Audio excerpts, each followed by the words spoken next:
Sa loob sumigaw ng Hindi sa'yo yan! Hindi sa'yo yan! Hindi sa'yo yan. hindi sa'yo yan. To report about corruption, please contact DOJ Action Center at dojAC@doj.gov.ph.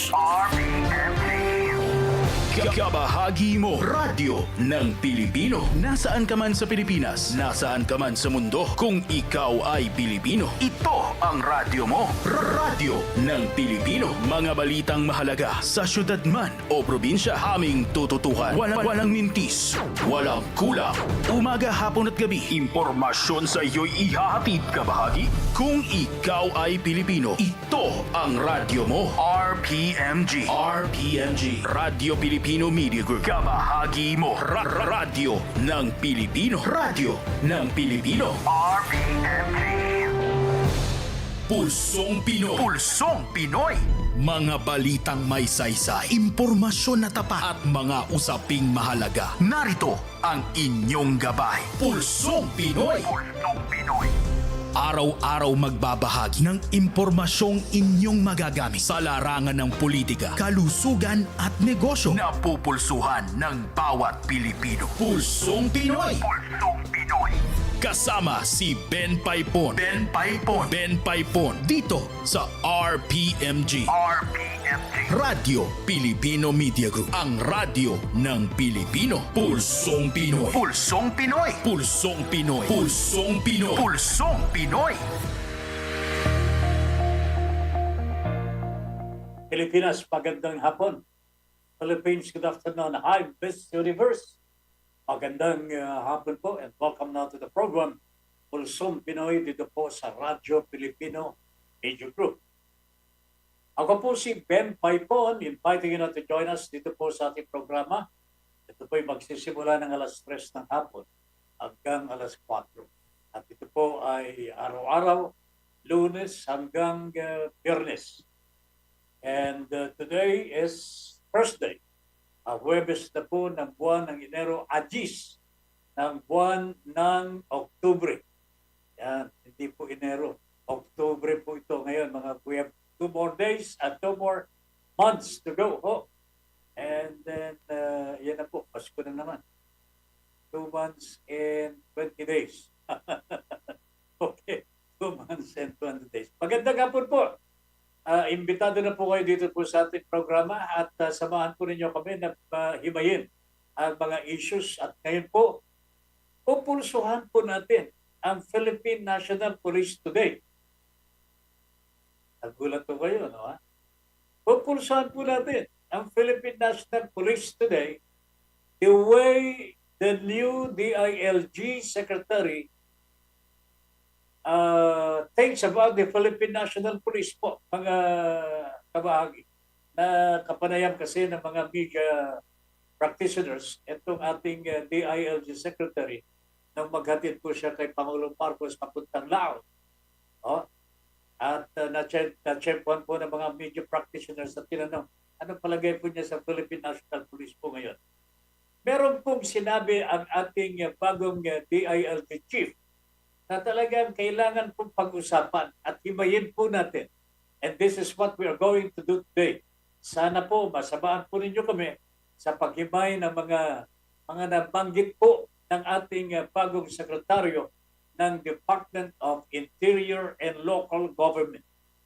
Looking at the Philippine National Police today, ano sa tingin ninyo? Ang tingin, ayan ano ang tingin ng bagong DILG Secretary sa Philippine National Police today? Alam po ninyo mga kabahagi, napakahalaga na meron tayong idea paano po ba pinatatakbo ang Philippine National Police today. Meron pa bang renta ito? Oh? Ito po ba isumusunod pa sa batas? Sila po ang nagpapatupad ng batas, pero ito po ba sumusunod sa batas? In terms of pogos, in terms of drugs, mga kabahagi, it looks like there is problem. May problema po tayo sa nagpapatupad ng batas. Whether or not ito po ay tumutupad sa batas na kanyang ipinatutupad.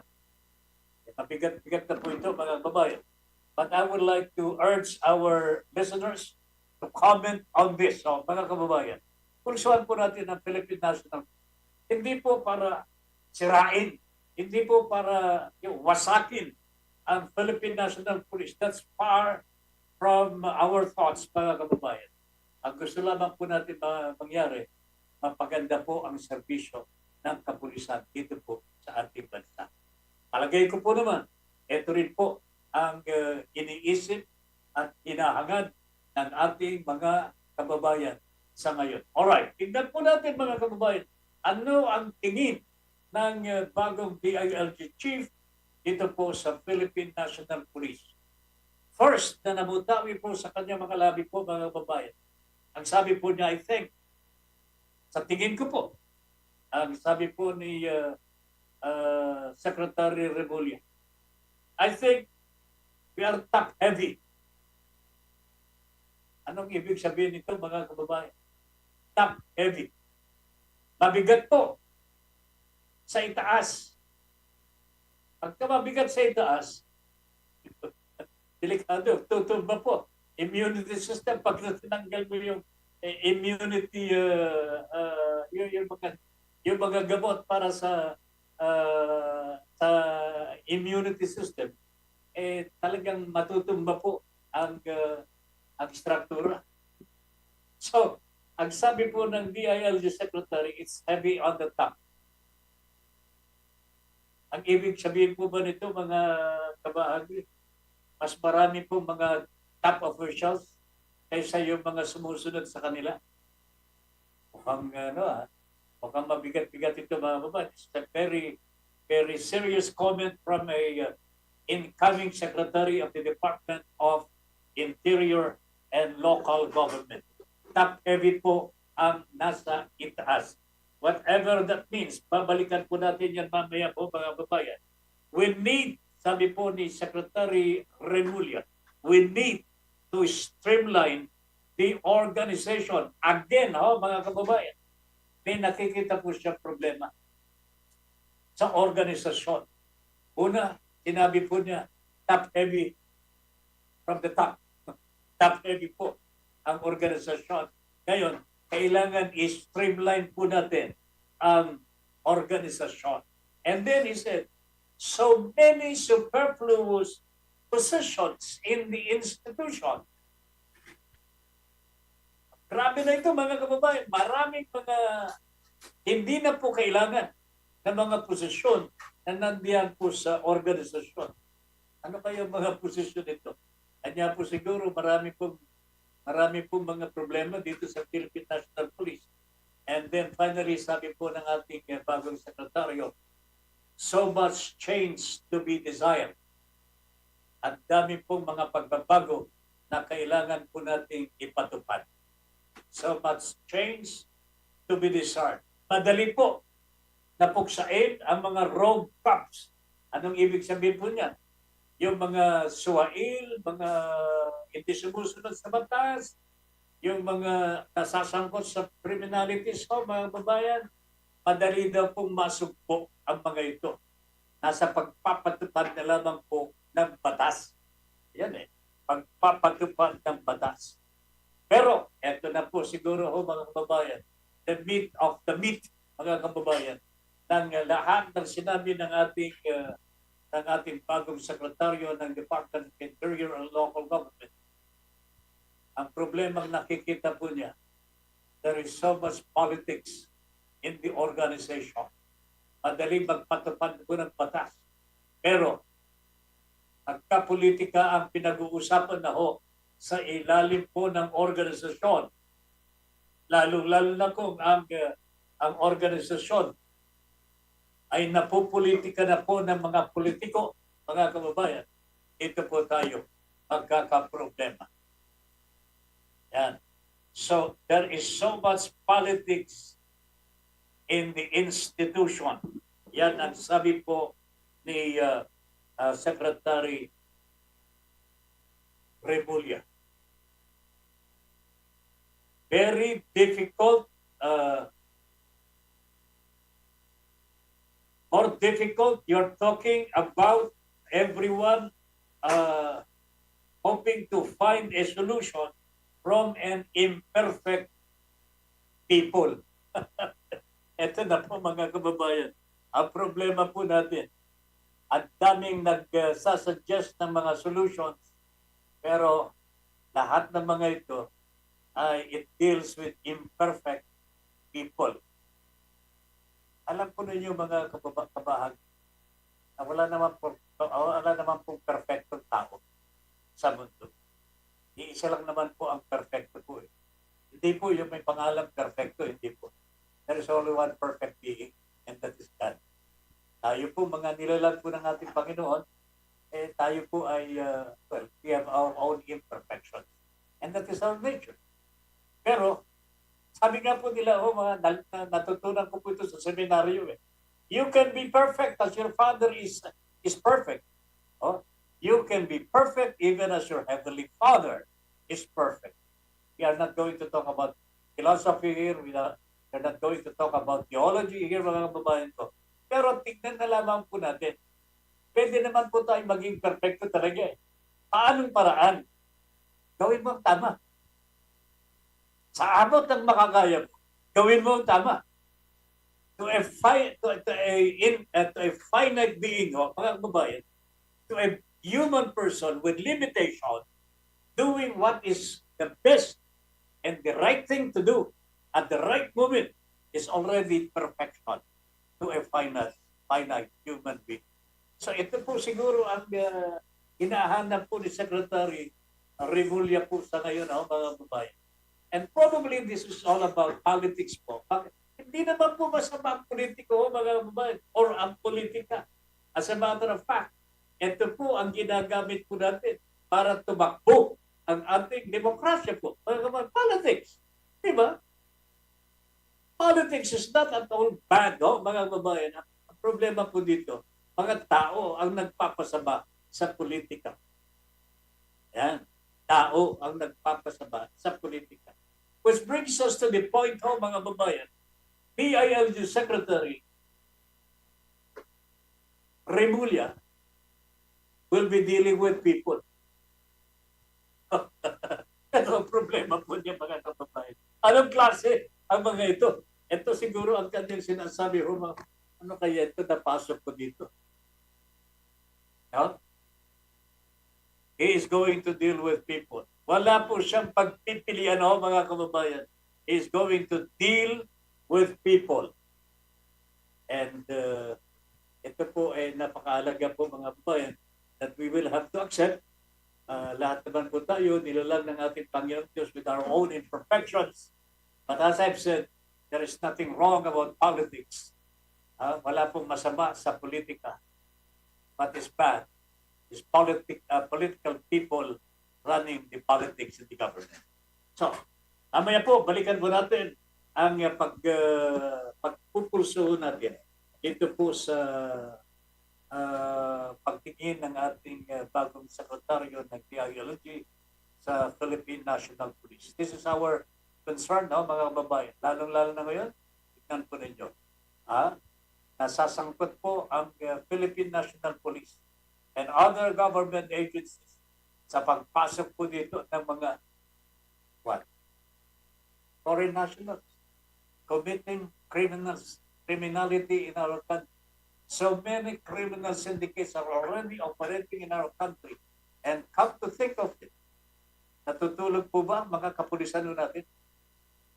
Are they sleeping on their job? I really don't know, mga kababayan. Pero bakit po? Kahapon, nabalitaan natin, naibalita meron na naman pong pumasok 111 million pesos worth of drugs, mga kababayan. Ayun, so many importers are caught. Nagpaparating ng kanilang mga kargamento without sanitary inspections, phytosanitary clearances, mga babayan. This is smuggling, mga kababayan. Unfortunately, nobody is filing cases against these importers, these This is smugglers po, mga babayan. The DA can only say, oy, yung lisensya mo sa importasyon, blacklisted ka na. Hanggang doon na lamang po ba, mga kababayan ko? Anyway, babalikan po natin ang mga ito mamaya. And some other issues pa, mga kababayan, which are equally important po na pag-usapan po ng mga kababayan po natin who are more responsible than the responsible citizen today. Report muna tayo mula sa ating kasamang Tony Sandoval, pamahalaang panlalawigan ng Quezon, Hakot Awards sa 37th Bureau of Local Government Finance Stakeholders Recognition. Congratulations.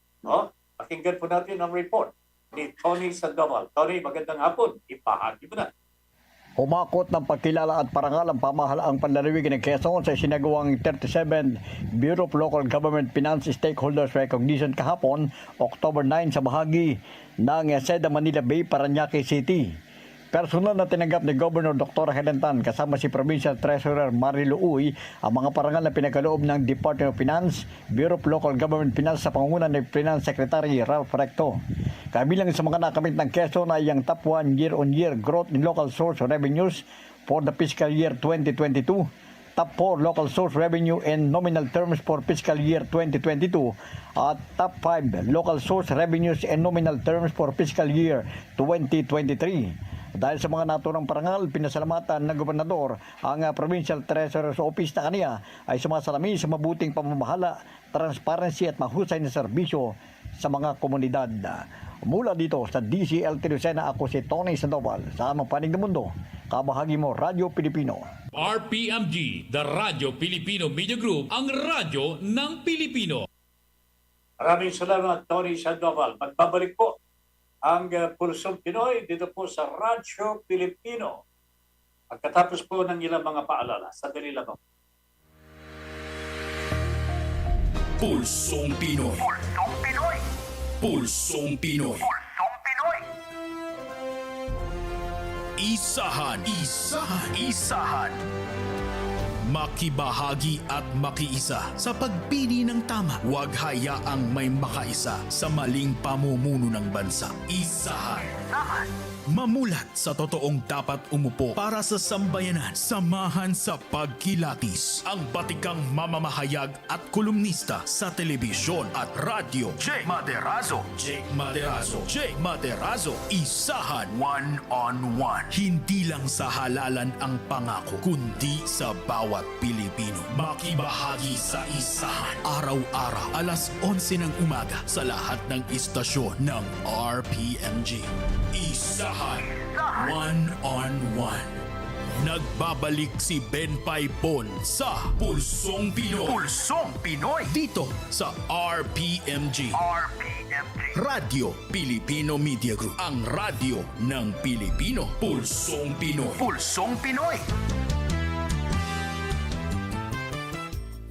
Alright, thank you very much. Balik tayo mga kabahagi sa ating Pulsong Pinoy. Dito po sa Radyo Pilipino. Magandang hapon po sa inyong lahat. Nakakabahala po itong ginawa ng Ombudsman. No? The Office of the Ombudsman has ordered a preventive suspension of mukhang lahat ng mga local officials ng Porac, Pampanga ho, mga kababayan. All of them conspired dito sa Pogo operations yan sa Porac, Pampanga. Yan po ang obserbasyon at nakita po ng Ombudsman kung bakit the Ombudsman Samuel Martires issued the order preventively suspending the mayor, the vice mayor, and 8 councilors. Hindi ko po alam kung ilan po mga konsyales po ang bumubuo po sa konseo ng Porac, Pampanga. But I think ito na po yung mga opisyales, konsehales ng Porac, Pampanga. Which means, mga kabahagi, ito na po, walang natira na local official that would be running the affairs of the local government of Porac, Pampanga. Question is, alam po ba ni anang ombudsman kung ano ang mangyayari kung wala po mga opisyalis, local officials sa Porac, Pampanga? Siguro naman hindi na po concern ng ombudsman ito. Ang concern ng ombudsman po, mga kababayan, magsuspindi kung kinakailangan magsuspindi o magtanggal sa mga opisyalis kung kinakailangan po.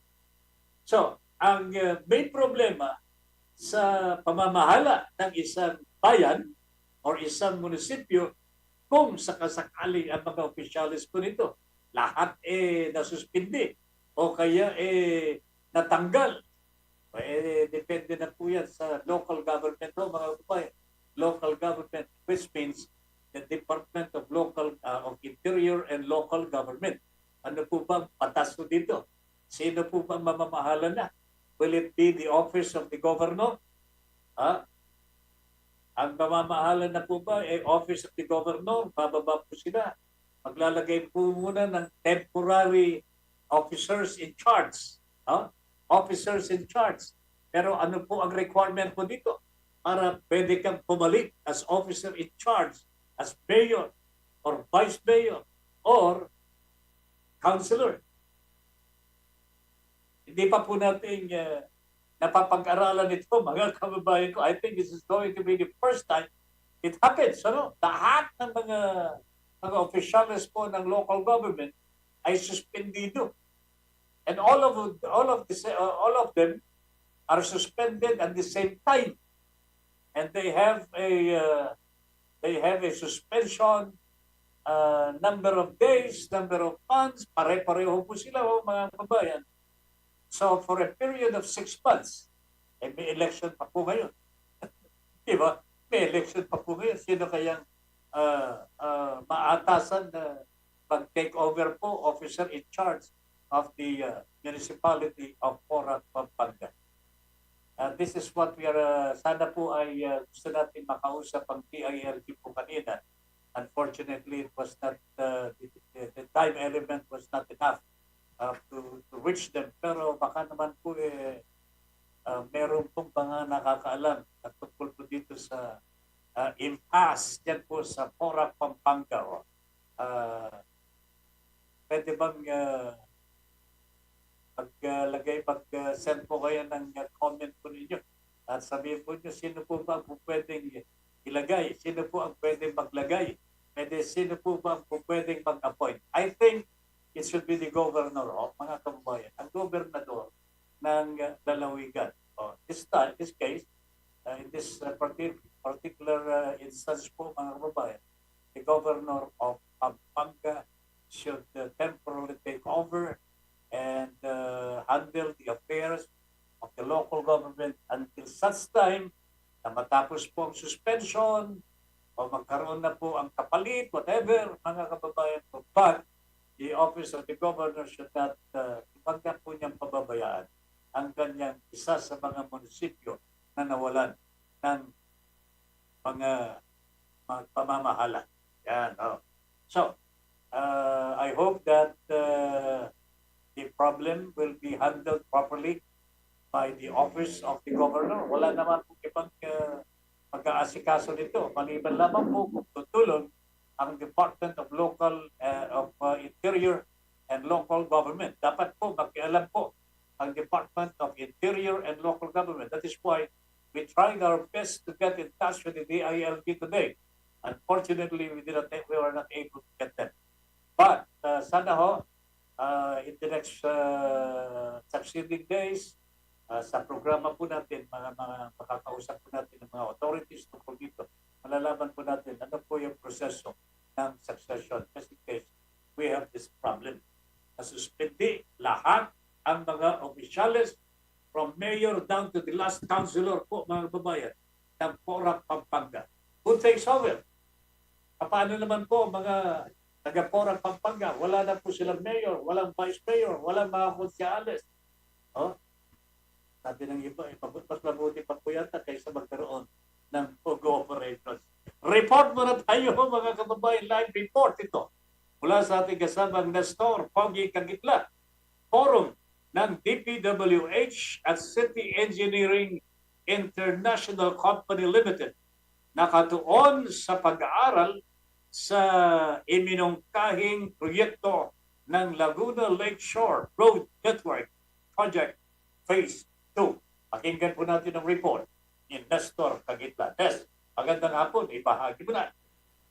Ang Department of Public Works and Highway kasama ang consultant ng CTI Engineering International Company Limited ay nagsagawa ng forum na nakatuon sa patuloy na pag-aaral ng Laguna Lakeshore Road Network Project Phase 2. Ang forum ay ginanap sa Philippine International Convention Center at tinalakay ang benepisyo at mga potensyal na epekto sa kapaligiran at panglipunan, pati na rin ang pagtugon sa mungkahi ng mga stakeholder.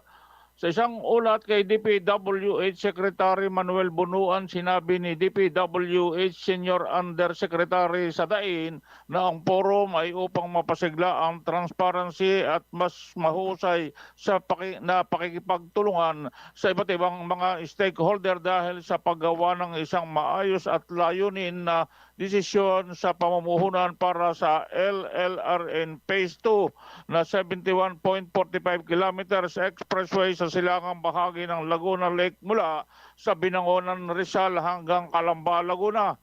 Ang iminungkahing Phase 2 ay binubuo ng 24.50 km ng seksyon ng kalsada at 42.80 km ng seksyon ng tulay o viaduct at 2.15 km ng seksyon ng twin tunnel na may disenyo na 90 km bawat oras. Batay sa malalim na pag-aaral ng nakaplanong pag-align, ang kalsada ay magkakaroon ng siyam. Ito ay ang lugar mula sa Binangonan, Morong, Tanay, Pililla North, Pililla South, Hala-Hala, Santa Cruz, Victoria, Calawang at Los Baños. Ang proyekto ay isang extension mula sa iminungkahing 37.5 kilometrong LLRN Phase 1 kasama ang kanlurang baybayin ng Laguna Dibay mula sa Lower Bikutan, Taguig City na Muntinlupa, San Pedro, Binyang Laguna, Santa Rosa, Kabuyaw at nagtatapos sa Calamba, Laguna. Ayon kay Senior Undersecretary Sadain, ang proyekto ng LLRN ay naglalayong mapadali ang walang patid na transportasyon at logistics sa pagitan ng pangunahing hub ng ekonomiya ng Subic Bay, Clark, Manila at Batangas. Ako si Nestor Kagitla, nag-uulat sa Hermang Panig ng Mundo, kabahagi mo ang Radyo Pilipino. Alright, thank you very much. Maraming salamat, Nestor Pogi Kagitla. Bago tayo mag-break, mga kababayan, nagpuntos na po ang Pangulong Marcos kahapon while he was attending the summit yan sa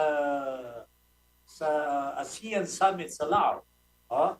Nag-utos na po sa mga opisyalis dito sa Pilipinas for the repatriation, yung pagpapauwi sa mga kababayan po natin mga Pilipino na nandyan pa po sa Lebanon. Ang sabi po ng Pangulong Marcos, get all Filipinos out of Lebanon now. At hindi po ito mga babayan. Wag nang voluntary pa po. Mga babayan, I think the President understands the situation very well. As President of the Republic of the Philippines, nakakasalamuha po niya, nakakausap po niya ang iba't ibang mga leaders ng buong mundo, mga kapay kung tutusin. Malaman lamang po kung ano ang tunay na lagay between Israel, Lebanon, Iran, and the other Arab countries. Tumitindi po, mga kababayan, nanonood din po tayo ng mga balitang pang abroad, from the CNN, Al Jazeera, BBC, tutunghayan po natin ang mga media outlets nito. And they all talk about the possibility of a Mid East war, mga babae. Maaring pinahabang digmaan po dito sa Middle East. Nag-umpisa lamang po ito between Israel and the Hamas. No?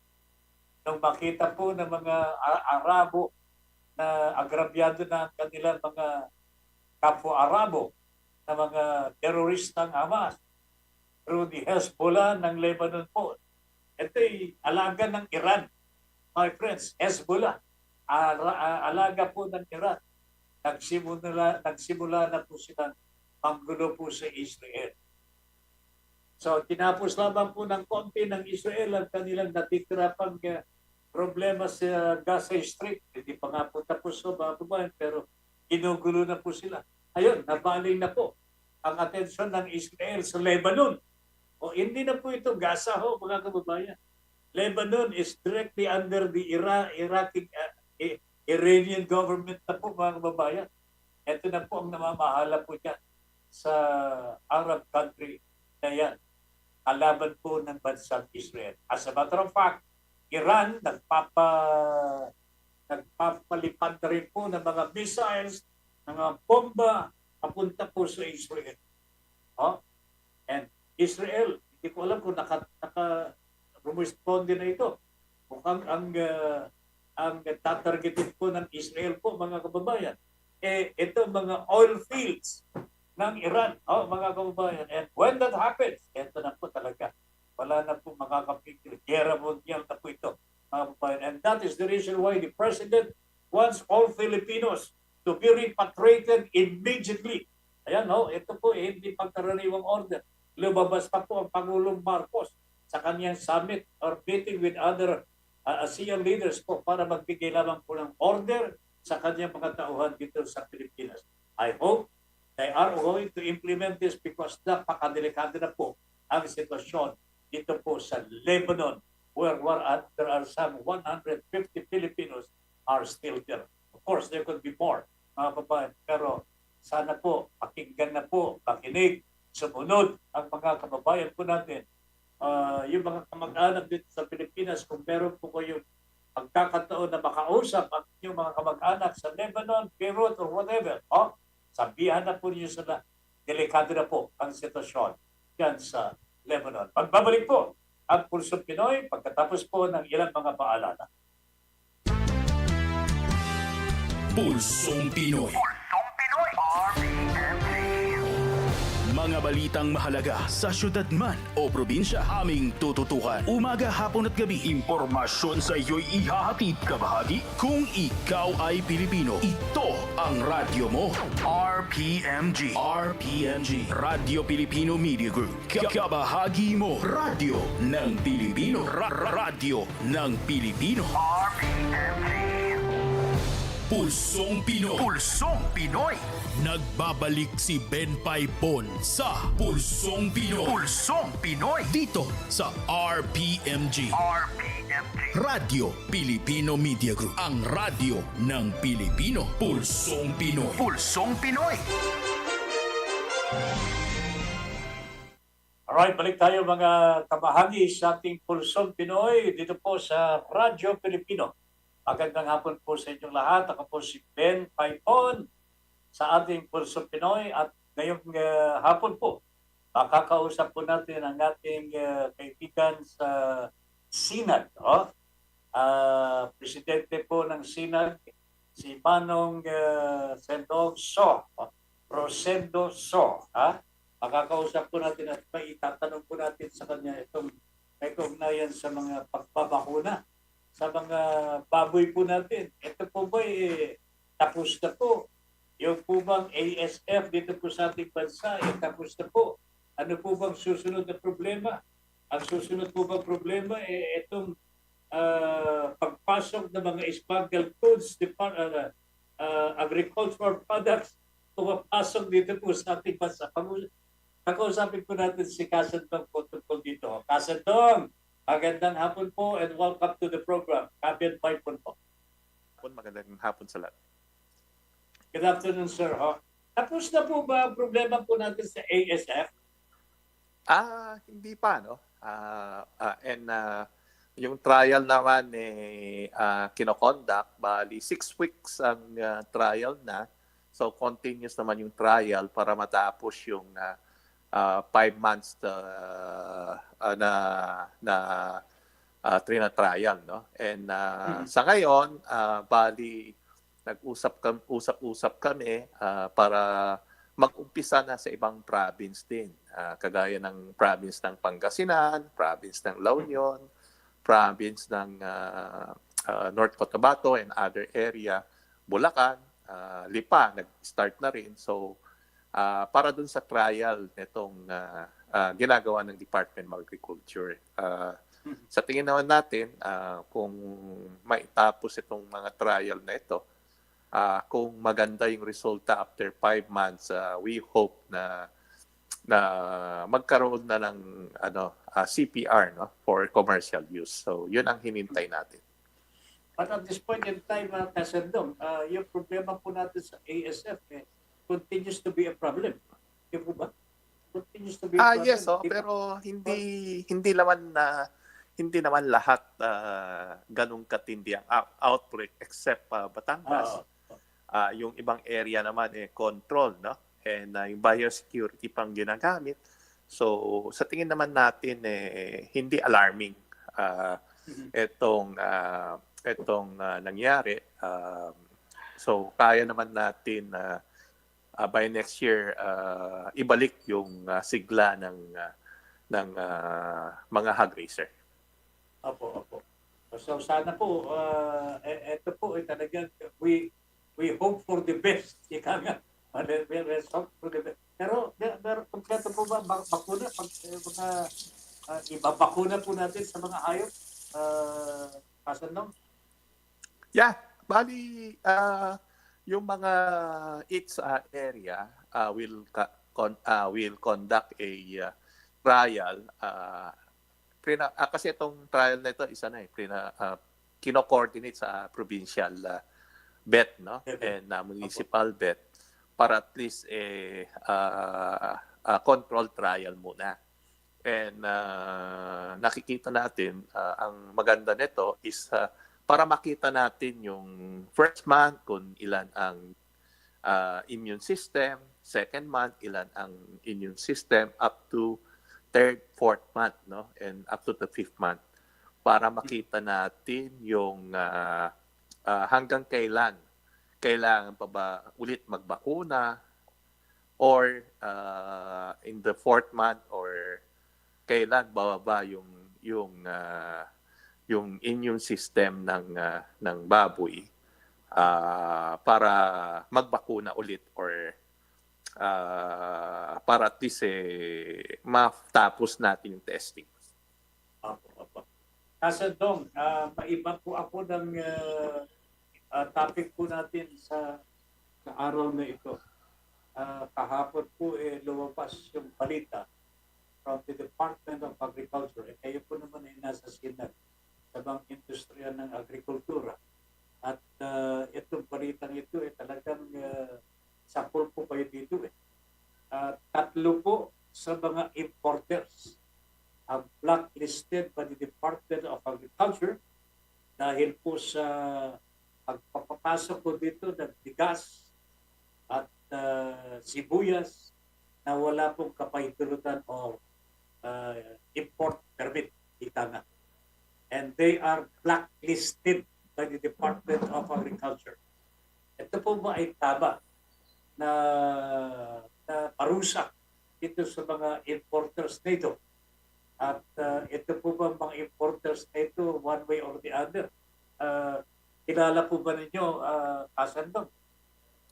Yeah, i-verify natin kay Secretary mga ito and malaman kung sino mga importer ito. At gusto natin, of course, habulin yung mga pwedeng masampahan ng economic sabotage para at least matuto itong mga nag-smuggle ng kargamento dito sa ating bansa, dahil alam natin na hindi itong pabor sa ating mga magsasaka, and of course sa ating government hindi nakakakolekta ng tamang tariff collection. And yung food safety rin natin, yung food safety, wala rin na seguridad na itong mga quality na papasok safe sa ating consumer. Ang kinababahala ko po dito, Kasen, itong mga importers na ito, I will mention their names. Ito yung corporation po nila, but no owners. Wala yung mga may-ari. Wala yung mga importador. LVM Grains Enterprises po. KISS, Lish, Consumer Goods, and Golden Brace Consumer. At tatlo po ito na importers po na nahuli po ng Department of Agriculture ng paparating po na walang import permits. Now, ang parusa po nila blacklisting lamang po ng Department of Agriculture. Nabanggit ko ninyo kanina, economic sabotage. I think this falls already into the category of an economic sabotage. At dapat lamang po siguro malaman na po natin dito sino-sino itong mga importer nito. Bakit blacklisting naman po ang ipinataw ng Department of Agriculture? Sa tingin po ninyo, Kasanto, ano po ba dapat dito? Yeah. Yung economic sabotage na bagong batas, no?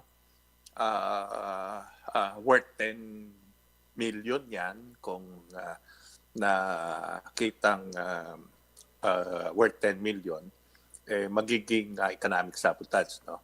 Pero sa ngayon, yung mga sibuyas or etong nahuli na nakikita natin ng MBI worth 2 million, pasok pa rin doon sa RA 10845. Economic sabotage pa rin yon. So, i-check natin kung yung ito is talagang more than 1 million para at least maisampa, no? sa tamang korte para at least yung prosecutor din ma-file sa kaso at makulong itong mga nagpasok ng illegal na agri-product. Meron pang 5 others Iba pang mga importador po ang nakalinya sa Department of Agriculture na i-blacklist. Kasandong. So, ibig sabihin po nito, tatlo yung una, which are already blacklisted, pero pang susunod na 5. That makes it 8. Ibig sabihin po talagang maraming mga kumpanya ng mga importador na talagang sangkot sa illegal activities in our country.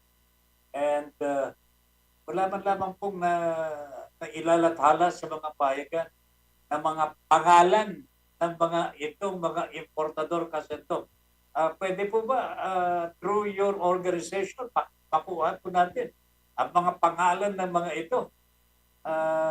At malaman po ng taong bayan, sino-sino po ba ito? Ano ang mga nationalities nito? Ano ba yung mga, ito po ba yung Pilipino? Ito po ba yung mga Inche? What? Kasandong, sa tingin po ninyo?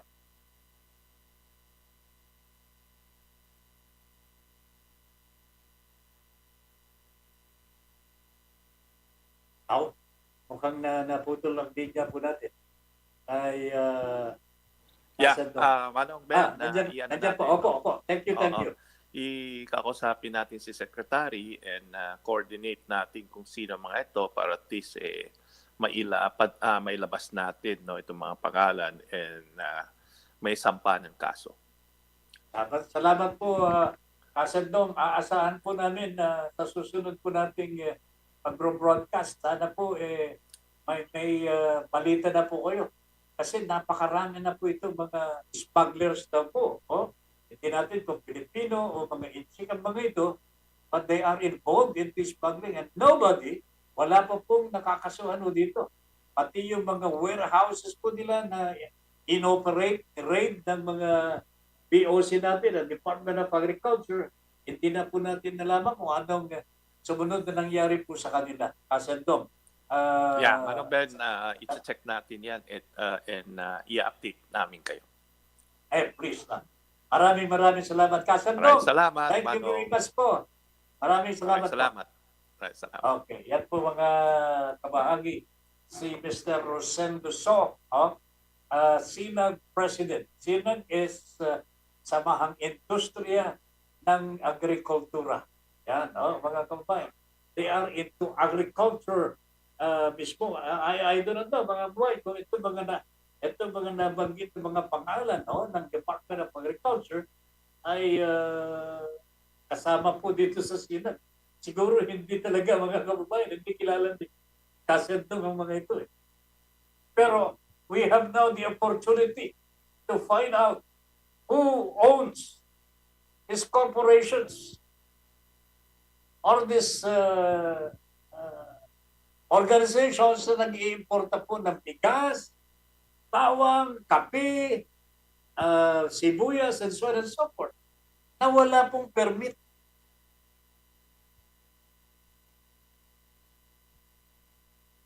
Wala naman pong nakakasuhan po sa kanila.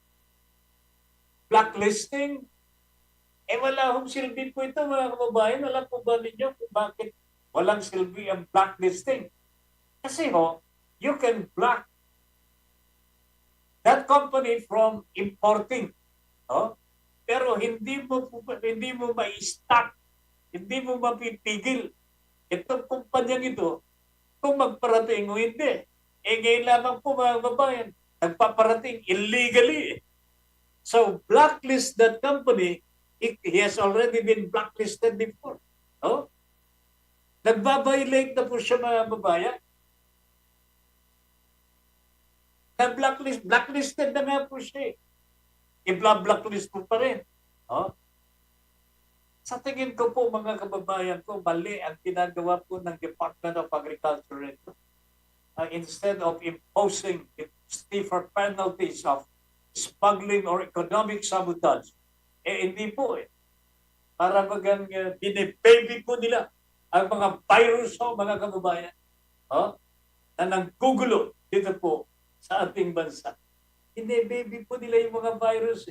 Blacklist daw po mga kababayan. Pero hindi naman po nila mapipigil na magparating dito illegally.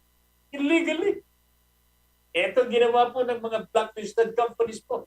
Illegal po itong ginagawa nila. Pero hindi pa po sila blacklisted. Hindi pa po blacklisted ang mga ito. Hindi lalo na mga kababayan. Kung blacklisted na po ang mga ito. Di hahanap po sila ng paraan para kumita ng pera. Illegally. Ayan na po yan. Ngayon pa lamang hindi pa po sila blacklisted. Pero illegal na po yung kanilang ginagawa. Loko-loko talaga Di ba? So it is waste. It's a waste mga babayan to blacklist these companies. Ang dapat po dito kasuhan na pakulong ang mga may-ari. Hindi nga natin alam kung sino-sino itong mga may-ari po Grabe na talaga mga babayan. Anyway, babalik muna ang ating Pulsong Pinoy sa ating himpilan para sa ilang mga paalala. Sandali lamang po. Sandali lang. Pulsong Pinoy. Pulsong Pinoy. Isang oras ng talino, kaalaman at kasaysayan tuwing Sabado ng umaga. Sasahim papawid na Professor on Air. Professor on Air. Sama-sama tayong matuto ng mga bagong kaalaman. Balikan ang mga makasaysayang kaganapan.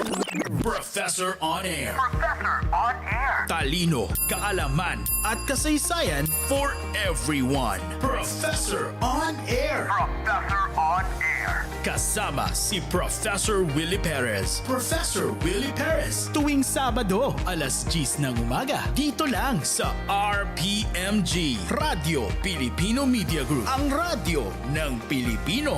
Pulsong Pinoy. Pulsong Pinoy. Nagbabalik si Ben Paypon sa Pulsong Pinoy. Pulsong Pinoy. Dito sa RPMG. RPMG. Radio Pilipino Media Group. Ang radyo ng Pilipino. Pulsong Pinoy. Pulsong Pinoy. Alright, mga kabahagi, nasa huling ligid na po ng ating Pulsong Pinoy.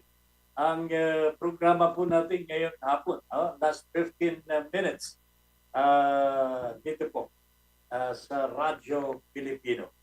And before anything else, pakinggan muna natin itong report ni Jerry Licayan. Proteksyon sa human rights ng publiko sa pagtupad ng kanilang tungkulin. Tiniyak ng NBI Central Mindanao Regional Office. Jerry, magandang hapon. Ibahagi mo na. Inaalagaan ng National Bureau of Investigation o NBI ang karapatang pangtao sa pagtupad sa kanilang tungkulin.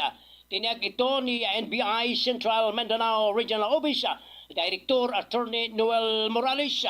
Ayon kay Attorney Morales, hindi maaring baliwalain ng atensyon ang human rights ang sinumang o maging siyan man ay subject o complainant sa kanilang investigasyon. Sa katunayan, ayon pa kay Attorney Morales, hindi nasasangkot sa mga isyu hinggil sa pagtupad sa karapatang pangtao. Ang NBI ang kanila namang inaalagaan. Dagdag pa ni Morales, may complaints din ang National Bureau of Investigation sa kanilang opisina para sa kanilang mga mamamayan kung ihingilin ang kanilang tulong. Iyan po ang ating balita mula dito sa DCGS General Santos. Ako si General Licayan, saan mang panig ng mundo. Kabahagi mo, Radio Pilipino. RPMG, the Radio Filipino Media Group, ang radyo ng Pilipino. Alright, thank you very much, Jerry Licayan. Final report for today po, mga kabahagi. Barangay Kagawad sa Agusan del Sur, arestado sa bypass operation. Pakinggan natin ang report ng ating kasama Jade Ahero. Jade, magandang hapon. Ibahagi mo na. Sir Ben, kinilala ang barangay Kagawad na si Jomar Andales Empik, 35 taong gulang, incumbent barangay Kagawad sa timog ng Agusan del Sur.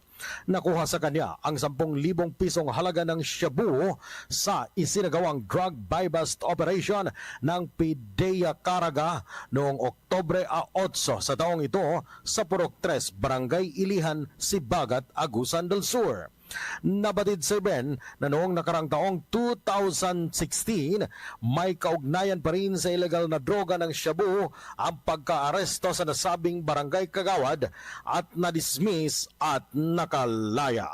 Mula dito sa Surigao del Norte, Jade M. Ahero, nag-DXSP 1FM Surigao. Saan magpanig ng mundo, kabahagi mo, Radio Pilipino. RPMG, the Radio Filipino Media Group, ang radyo ng Pilipino. Alright, thank you very much, Jade Ahero. Marami pa po tayong mga issues na pag-uusapan po, pero piliin na lamang po natin itong pinakamahalaga and very relevant today. Anong sabi ni Ivana Alawi? Election mo ngayon eh. Katatapos lamang po ang tinatawag na filing of the COCs. Natanong po si Ivana, mga kababayan, bakit ayaw mong kumandidato? Sabi, I'm not inclined to join politics. I don't want to put one country at to put our country at risk. Talagang walang kaiba sa sinabi ni Dolphy nung araw. Gusto na rin niyo ako maging mayor ng Maynila. Kung manalo ako, anong gagawin ko? The same result. The country will be at risk for people who are running for positions, and when they win, kung sila'y mananalo, hindi nila alam ang kanilang gagawin. Naku, talaga naman mga kababayan. Kanya yung mga kumakandidato sa akin, dapat alam po ninyo kung ano ang mga responsibilidad po ninyo. There are 190 party lists vying for positions in the party list system of our government, mga kababayan. 190. 63 po ang kakailanganin po dito ng Congress. Pero ang pag-uusapan po natin ngayon, mga kabahagi, may kaugnayan po sa nangyayari po dito sa Quad Committee. Dito po sa Senado, sa pagdinig po rin ng Senado sa Go go whopping. Of course, alam na po ninyo yung spy story about go whopping. Bigla na lamang pong sumusulpot po ito, mga kababayan. Hindi po natin alam ano po ang relevance nito sa kaso po ni go whopping when go whopping is involved in Pogo operations. Ano nang pinalaman po ng spy dito? And then all of a sudden, mga kababayan, here is one person again na biglang sulpot sa Senado, mga kababayan, at sasabihin, hoy, ako ay may gustong sabihin po kay go whopping. Kaya pati hanggang Indonesia po nakarating. I'm referring to this person po, mga kababayan, si Mary Ann Masnog. Alam po ninyo, mga kababayan, sa tanda ko ito po, mga kababayan, sa media, hindi makakalampas ito. Lalong-lalo na ito mga may kaugnayan po sa mga mabibigat, mga kaso katulad po ng textbook scam. So, ako mga kababayan, ito pala si Masnog ay involved sa textbook scam noong 1998 pa po ito. Malapit na masukol ito, biglang nawala. At ipinalabas na siya po ay patay na. Kanya nung nalaman po na patay na po ito, kahit hindi totoo, natigil po ang kaso po niya. Sinamantala po ito ni Masnog. Pumunta po ng Amerika, gumamit po ng ibang pangalan. Jessica Francisco po ang kanyang pangalan. Nagtagal po ng konti sa Amerika hanggang sa bumalik ito po sa Pilipinas. Pagbalik po sa Pilipinas, Jessica Francisco na po ang kanyang pangalan. Pero kasawiang palad, na-scam na naman po siya, nang-scam na naman, nahuli po siya ng NBI, kulong pa rin So she is in the custody of the National Bureau of Investigation. Today, hanggang ngayon po, mga babayan. Ayan. Now, bakit po siya? Why does she want to be involved in the Go case? Ito tinatanong po natin, mga babae. Bakit gusto niya ma-involve dito sa Go case? Meron po ba siyang boss? Meron po ba siyang amo? Kung meron siyang amo, ano ang gusto niyang kanyang amo na gagawin para kay Go? Or kalaban ni Go? Or kalaban ng gobyerno?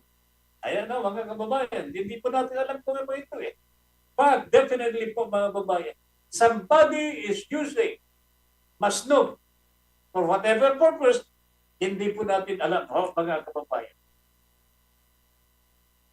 Ano ang gustong ipagawa ng kanyang amo kay Masnog?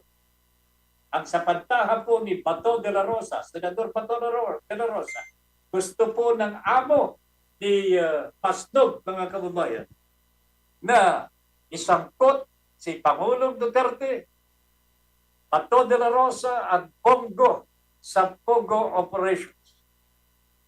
Whether this is true or not, mga kababayan, dapat po alamin ng Senado ano po ba ang nasa likod ng paglitaw ng isang babae ng pangalan ay Mary Ann Masnog alias Jessica Francisco. Napatunayan na po, mga kababayan, ng NBI na itong Jessica Francisco at Mary Ann Masnog are one and the same. We have another Go Whopping case, mga kababayan. We will continue with all these stories po, mga kababayan, sa pagpapatuloy po ng ating Pulsong Pinoy dito po sa Radyo Pilipino. Abangan po ninyo ang susunod po bukas alas 3 hanggang alas 4 ng hapon. Sa ngalan po ng mga kasama po natin dito sa Radyo Pilipino, lalong-lalo na sila Engineer Dave at Darren. At yung mga production assistants po natin, sila Camille Ingtoy and Anko. Ako po naman ang inyong kabahagi sa Pulsong Ben Paypon. nagsasabing thank you very much for allowing us into your homes and for giving us the privilege to be of service to you. Magandang po sa inyong lahat. Pulsong Pinoy. Pulsong Pinoy. RPMG. Kabahagi mo, radyo ng Pilipino. Nasaan ka man sa Pilipinas, nasaan ka man sa mundo, kung ikaw ay Pilipino, ito ang radyo mo. Radyo ng Pilipino. Mga balitang mahalaga sa syudad man o probinsya, aming tututukan. Walang mintis, walang kulang. Umaga, hapon at gabi, impormasyon sa iyo'y ihahatid, kabahagi. Kung ikaw ay Pilipino, ito ang radyo mo. RPMG. RPMG. Radyo Pilipino Media Group. Kabahagi mo. Radyo ng Pilipino. Radyo ng